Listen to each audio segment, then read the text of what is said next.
We are pleased to have Mr. Mayank Kumar today, the co-founder of India's largest online higher education company, upGrad.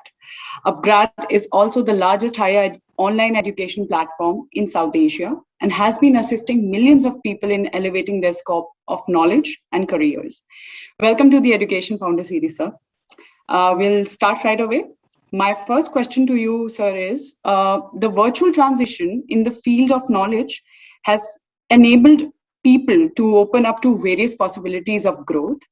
Where do you think upGrad comes into this picture? No, I guess there are multiple things happening, Shivani, at this point in time that at least we are noticing in the ecosystem of the transitions happening in the knowledge field. I guess the first thing that all of us are witnessing at this point in time is this entire context of skills getting obsolete. And everything that we learned in college is no longer relevant today. And as we sort of go in sort of more experience level, we start tending to lose the skills that we learned earlier. So with the skills obsolescence coming in, there's going to be a massive push for the entire quote unquote lifelong learning ecosystem. I mean, think about how our parents used to do education earlier. They used to have just one job for the entire career. Today's ecosystem, all of us have got multiple jobs in our career ecosystem. So therefore, we require overall as a lifelong play to end up happening at a macro level. Given that macro thesis in mind, and the fact that not everyone gets access or has the flexibility of leaving their jobs and going back to learning something on their own, where upGrad comes in place, Shivani, is to provide the right lifelong learning and become the lifelong learning partner for a lot of working professionals, along with the students community as well. Our philosophy, why and how we sort of operate out there is we are not just a content library, but a wholesome education. So you get content and a very strong human touch. Because if you don't have human touch, just consuming content is not necessarily good for you to retain stuff. You need someone to always follow up, ask you questions, and sort of. We say online education is not like Netflix, right? I mean, you can binge watch Game of Thrones, but it's difficult to binge watch Python 101 or digital marketing 101 or journalism 101. And in that context, you do require a strong human push coming in. So I guess in the context of lifelong learning, which is an ever emerging field, we believe that human-led learning is the future, and that's where upGrad comes into the picture to becoming the lifelong learning partner for most working professionals out there. Also, sir, now that things are moving online and we see individuals enrolling for such online degree courses, there's also an underlying apprehension of whether or not that degree will enable a successful professional growth. Could you also talk a little about ROI of online education? No, I guess it's a very important question, Shivani, that today people look at online education as just, okay, I could not do this, so let me do this. And it's seen as a convenience mode that going to offline is more difficult, more complicated, but let's do online because it is easy for me to go through the journey.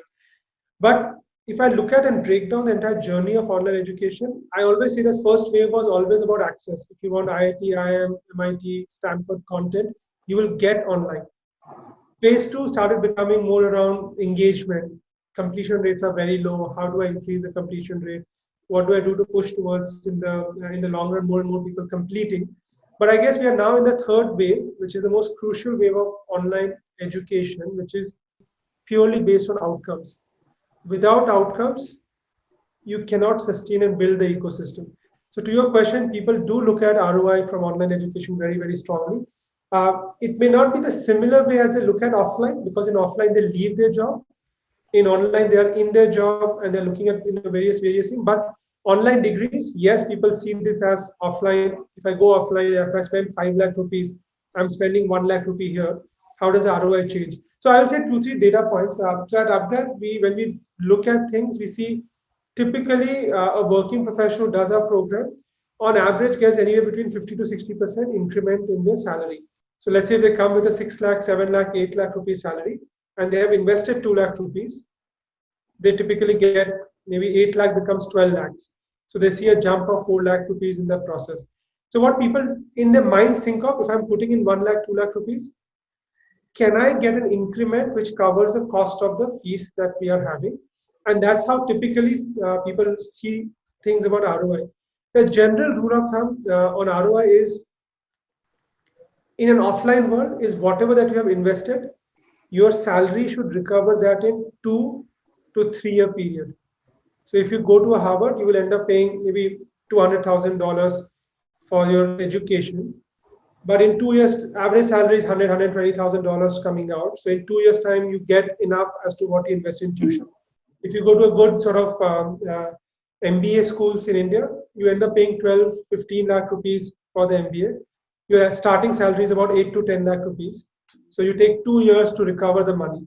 But in online, instead of 2 years, it happens within 1 year, within 6 months.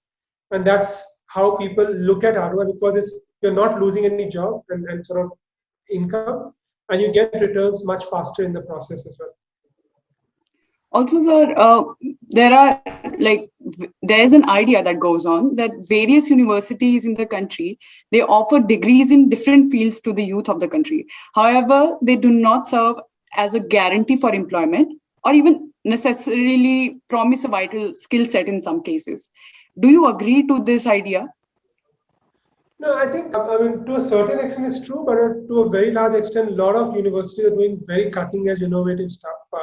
I guess your question is more around, is it just, I mean, in our parlance, when we say, is it just naam ki degree or kaam ki degree? And that's the tagline that we follow for our sort of campaigns as well. But many places, I do believe that we are taking the old form of curriculum and we are running with that. But in today's competitive environment, Shivani, every university is questioning it on an ongoing basis. They're trying to figure out, can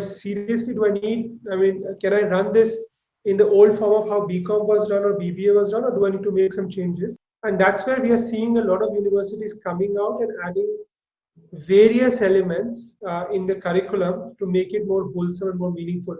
In fact, we are seeing emergence happening or emerging model where universities are coming and partnering with edtech companies, saying, okay, I can teach fundamental skills much better.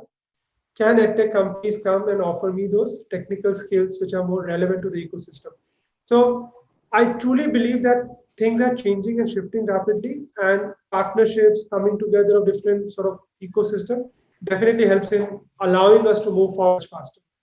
Since we are talking about changes, do you think that the traditional education system has some flaws pertaining to creating adequate space and opportunities for a person seeking their best potential? No, I would say, look, offline plays its own role. I genuinely feel that there is no one medium better than the other medium. I mean, if you think of it, sometimes we don't realize that the value of schools, many of us have now kids at home studying online. The value of school is not just the knowledge that they impart, but the fact that they teach students to just sit in a single seat for 8 hours so they can be more focused and more concentrated and high on concentration when they're doing things. We fail to recognize that part, and you're seeing the results. I mean, every household has got a kid who's extremely distracted, and they don't build that ability to be sitting at one place for a longer period of time because school's ecosystem in online does not allow. So on that note, Shivani, I do believe that the existing infrastructure and the existing form of education, let's call it offline and the traditional form of education, does have a role in its own right. It allows people to interact. It allows people to make friends physically in sort of presence of each other. But in the current context, once you are out of that offline ecosystem, you are on a treadmill to constantly pick up new skills to move up. And at that time, offline fails to provide the right convenience and the right ROI that an online ecosystem can provide. So in that context, I do believe offline, the place where they are, have a significant role to play, while online can play a much bigger role in the sort of larger ecosystem of lifelong learning. Having said that, I do believe that we don't have a very strong quality checks on some of the learning that happens in traditional format, which is one place where I guess government is making a significant push in making sure all institutions and all universities are standing up to a certain threshold quality that allows learners to not get sort of hassled in the journey of learning it for themselves. So in 2020, upGrad grew by 100% in revenues, and it tripled its course offerings with 3 acquisitions. What's your success mantra? I mean, it's quite simple, Shivani, is to make sure our learners are successful. Because we believe if our learners are successful, we will be successful. And more successful learners will pull more successful learners to them. And more successful learners will build more sort of aspiring learners to us. But that's the focus that we have been keeping, to making sure that learners are at the center and we design things to make sure that they are successful.